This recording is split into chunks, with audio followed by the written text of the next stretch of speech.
क्या देश के विभाजन की कहानी वैसी थी ही नहीं जैसी दिखाई गई? क्या 1947 के विभाजन के लिए उस वक्त की सत्ताधारी पार्टी यानी कांग्रेस जिम्मेदार है? क्या विभाजन के वक्त भी तुष्टीकरण की राजनीति कर रही थी कांग्रेस?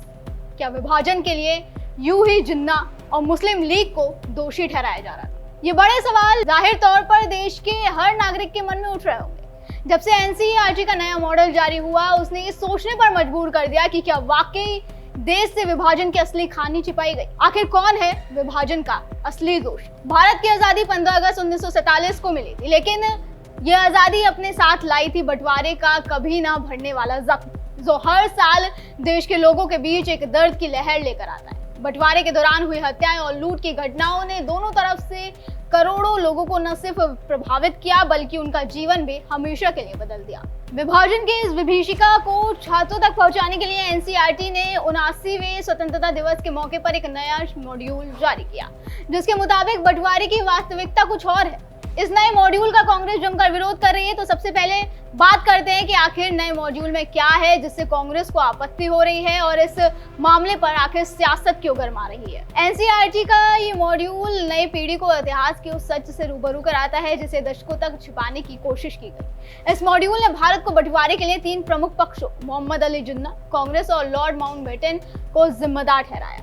एनसीईआरटी के नए मॉड्यूल के मुताबिक कांग्रेस ने लंबे समय तक बंटवारे का सारा दोष जिन्ना और मुस्लिम लीग पर मढ़ा और अपनी जिम्मेदारी से पल्ला झाड़ने की कोशिश की, जिसके बाद अब कांग्रेस की भूमिका पर एक बड़ा सवाल खड़ा हो गया है। एनसीईआरटी मॉड्यूल के अनुसार मोहम्मद अली जिन्ना की अलग देश पाकिस्तान बनाने की मांग पर कांग्रेस पार्टी ने झुकना स्वीकार किया और उसके बाद लॉर्ड माउंटबेटन द्वारा बंटवारे की पूरी प्रक्रिया को बहुत जल्दबाजी में पूरा किया गया। मतलब भारत का बंटवारा कोई अनिवार्य घटना नहीं थी, बल्कि गलत विचारों और राजनीतिक समझौते का एक परिणाम था। मॉड्यूल में कहा गया कि जिन्ना ने अलग देश की मांग को मजबूती से उठाया, लेकिन कांग्रेस के नेतृत्व विशेष रूप से जवाहरलाल नेहरू ने गृह युद्ध की आशंका के चलते इस मांग को स्वीकार कर लिया। मॉड्यूल में नेहरू ने 1947 के एक बयान का हवाला दिया जिसमें उन्होंने कहा था विभाजन बुरा है लेकिन गृह युद्ध की कीमत उससे कहीं अधिक है, जो कहीं ना कहीं कांग्रेस की उस मानसिकता को दर्शाता है जो देश की एकता को बनाए रखने के बजाय विभाजन को स्वीकार करने में कमजोरी दिखाती है। और बंटवारा केवल जिन्ना की जिद का परिणाम नहीं था, बल्कि कांग्रेस की कमजोर नेतृत्व और तुष्टीकरण की नीतियों ने भी इसमें एक अहम भूमिका निभाई। कांग्रेस की तुष्टीकरण नीति और जिन्ना की मांगों के सामने घुटने टेकने की प्रवृत्ति ने न केवल देश को बांटा बल्कि लाखों लोगों की जान और करोड़ों की जिंदगियों को उजाड़ दिया। मॉड्यूल में इस बात पर जोर दिया गया कि कांग्रेस ने जिन्ना की मांगों को कम आंकने की भारी भूल की, जिसके परिणाम स्वरूप देश को स्थायी सामाजिक राजनीतिक घाव झेलने पड़े। दूसरी तरफ मॉड्यूल में लॉर्ड माउंटबेटन की भूमिका को भी कटघरे में खड़ा किया गया। माउंटबेटन ने पहले विभाजन के लिए जून 1948 की तारीख तय की थी, लेकिन विभाजन जल्दबाजी में अगस्त 1947 में ही कर दिया गया। ऐसे में सवाल ये कि जब विभाजन 1948 में होने वाला था तो इस 1947 में ही क्यों कर दिया गया? आखिर ऐसा क्या हुआ जो इतनी जल्दबाजी में ही विभाजन का फैसला लिया गया और क्यों कांग्रेस द्वारा इस बात को हरी झंडी दी गई? क्या उस वक्त माउंटबेटन इस फैसले को चुनौती नहीं दे सकते थे? नतीजा ये हुआ कि जल्दबाजी ने रेड क्लिफ सीमा रेखा की योजना को अधूरा छोड़ दिया, जिसके कारण लाखों लोग ये नहीं समझ पाए कि उनका गांव भारत में है या पाकिस्तान में। इस लापरवाही ने हिंसा और अराजकता को और बढ़ावा दिया, जिसका खामियाजा दोनों देशों की जनता को भुगतना पड़ा। एनसीईआरटी के इस मॉड्यूल ने जहां इतिहास को फैक्ट्स के साथ ढंग से पेश करने की कोशिश की, वहीं कांग्रेस ने इसे सच से परे करार देकर इसका विरोध किया। कांग्रेस प्रवक्ता प्रवन खेड़ा ने इस मॉड्यूल को जलाने की मांग की और दावा किया कि बंटवारा हिंदू महासभा और मुस्लिम लीग की साठगांठ का परिणाम था। सुनिए क्या कह रहे हैं कांग्रेस नेता। 1938 मैंने तो देखा नहीं, इसलिए अगर आप नहीं खोल के रखिए मोबाइल, दिखाइए जरा मुझे क्या 1938 का जिक्र है। देखिए ना, 1947 मैं पूछ रहा हूँ 1938 डेट है या नहीं है? नहीं है। पार्टीशन के इतिहास में 1938 बहुत महत्वपूर्ण तारीख है। आप पूछिए क्यों है महत्वपूर्ण? तो गुजरात में साबरमती के किनारे हिंदू महासभा का राष्ट्रीय अधिवेशन हुआ था, जिसमें यह स्पष्ट तौर पे कहा गया था कि हिंदू और मुसलमान एक देश में नहीं रह सकते। 1938। आइए आगे 1940, क्या यह है मॉड्यूल में? 1940 में इसी जुगलबंदी को आगे बढ़ाते हुए लाहौर अधिवेशन में, मुस्लिम लीग के लाहौर अधिवेशन में जिन्ना ने यही बात दोहराई थी। 1938 में सबसे पहले हिंदू महासभा ने यह बात रखी थी। 1940 में जिन्ना ने वो बात दोहराई थी। अब आइए 1942 में, मैं दावे के साथ कह सकता हूं कि यह तारीख भी नहीं लिखी होगी, है क्या? 1942 में क्या हुआ था ये लिखा है। अलायंस की सरकार बनी थी, लिखा है। हिंदू महासभा और मुस्लिम लीग की सरकार बनी थी। जब भारत छोड़ो आंदोलन का आह्वान हुआ, कांग्रेस ने तमाम प्रोविंशियल असेंबली से इस्तीफा दिया सड़क पर उतरने के लिए।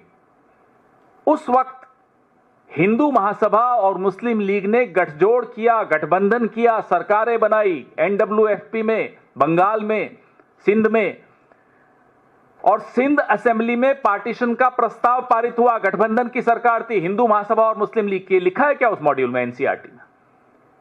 आग लगा दीजिए इस किताब को अगर यह सब नहीं लिखा है तो। यह है हकीकत। यह हिंदू महासभा और मुस्लिम लीग की जुगलबंदी से पार्टीशन हुआ है। इतिहास के अगर सबसे बड़े विलेन कोई हैं तो राष्ट्रीय स्वयंसेवक संघ है। पीढ़ियां उनको माफ नहीं करेंगी जो उनका योगदान रहा है। मुखबिरी करते हुए उन्होंने अपने 25 साल उस वक्त के गुजारे, और उस मुखबिरी में जुगलबंदी और की मुस्लिम लीग के साथ, जिन्ना के साथ। गए थे अडवाणी जी जिन्ना की मजार पर सजदा करने, शुक्रिया अदा करने। इसलिए जिस तरह से संस्थाओं में ये हस्तक्षेप करके इतिहास को तोड़ मरोड़ रहे हैं, हम कोई चुप बैठने वाले हैं? क्या ये इतिहास के पन्ने हटा सकते हैं? ये वाले 1938 वाले, 1940 वाले, 1942 वाले। कुल मिलाकर अब कांग्रेस इसका दोष हिंदू महासभा पर मढ़ती दिखाई दे रही है। तो वहीं दूसरी तरफ बीजेपी का मानना है कि ये मॉड्यूल इतिहास के तथ्यों को निष्पक्ष और तथ्यपरक ढंग से पेश करता है, जो देश की नई पीढ़ी को विभाजन के भयावहता और इसके कारणों को समझने में मदद करेगा। बीजेपी इसे इतिहास की सच्चाई को उजागर करने वाला कदम बता रही है। अब एक और गौर करने वाली बात यह है कि ब्रिटिश सरकार उस वक्त चाहती ही नहीं थी कि भारत का बंटवारा हो, और जबकि अब तक हमने ये पढ़ा है कि विभाजन के लिए अंग्रेजों ने हमारे देश को भड़काया। नए मॉड्यूल के मुताबिक उन्होंने एक योजना बनाई थी जिसमें भारत को डोमिनियन स्टेटस देने की बात थी, यानी ब्रिटिश राजा केवल इनाम के लिए भारत का प्रमुख रहता, लेकिन इन देशों का असली प्रशासन भारतीयों के हाथ में होता। साथ ही अलग अलग प्रांतों को ये ऑप्शन दिया गया था कि वो इस डोमिनियन का हिस्सा बने या ना बने, लेकिन कांग्रेस ने ये योजना ठुकरा दी। आजादी के समय देश के बड़े नेताओं के पास बंटवारे को लेकर अलग अलग राय थी। सरदार वल्लभ भाई पटेल शुरू में बंटवारे के पक्ष में नहीं थे, लेकिन बाद में उन्होंने इसे जबरदस्ती ली जाने वाली दवा की तरह स्वीकार किया। जुलाई 1947 में बॉम्बे की एक सभा में उन्होंने कहा कि देश युद्ध का मैदान बन चुका है, दोनों समुदाय अब शांति के साथ नहीं रह सकते, गृह युद्ध से अच्छा है कि बंटवारा किया जाए। दूसरी तरफ महात्मा गांधी भी बंटवारे के खिलाफ थे, लेकिन नेहरू ने गृह युद्ध के डर से बंटवारे को स्वीकार किया। कांग्रेस के अलावा फिलहाल एआईएमआईएम चीफ असदुद्दीन ओवैसी ने एनसीईआरटी द्वारा पार्टीशन हॉरर्स डे पर विशेष मॉड्यूल जारी करने पर प्रतिक्रिया दी। उन्होंने कहा कि इतिहास में झूठ बोला जाता है और विभाजन की जिम्मेदारी मुसलमानों पर डाल दी जाती है। जो लोग देश छोड़कर चले गए वो चले गए, लेकिन जो मुसलमान यहाँ रह गए वो देश के वफादार है। ओवैसी ने सवाल उठाया कि अगर एनसीईआरटी बदलाव कर रहा है तो उसमें आरएसएस की प्रार्थना क्यों नहीं पढ़ाई जाती। उनका आरोप है कि बीजेपी और आरएसएस सत्ता में आने के बाद इतिहास को बदलने की आदत रखते हैं। मैं बोलूंगा कि एनसीईआरटी में ये किताब को शामिल करना चाहिए, Muslims against partition by Shamsul Islam. शामिल करिए उस किताब में, पढ़ाइए कौन था। और ये बार बार जो झूठ बोला जाता है ना पार्टीशन के बारे में, अरे भाई उस वक्त कितने मुसलमानों को वोट डालने का इख्तियार था? 2 या 3% को भी नहीं था। जो इनकम टैक्स दे सकता था, जिसके पास ज़मीन थी या कोई कंडीशंस थे, मोर देन 90% करीब मुसलमान वोट ही नहीं डाल सकते। ये तो पूरे एलिटिस्ट राजा रजवाड़े बोलिए या ज़मींदार बोलिए, उन लोगों को इख्तियार था। शम्सुल इस्लाम किताब को शामिल करिए आप, मुस्लिम अगेंस्ट पार्टीशन बताइए। और पार्टीशन से आज हमारे को ब्लेम कर रहे हैं, हम कैसे जिम्मेदार हैं उसके? मुसलमान जो भाग गए वो भाग गए, जो वफादार थे वो ठहर गए। आप आज भी वही बोला जाता है। मौलाना अबुल कलाम आज़ाद की किताब पढ़िए, इंडिया विंस फ्रीडम। उसमें मौलाना आज़ाद रो रहे थे सबके पास जाकर, उस वक्त के नेशनल लीडर्स के पास, कि भाई आप अग्री मत करिए। वो किताब को भी शामिल करिए, पढ़ाइए बच्चों को।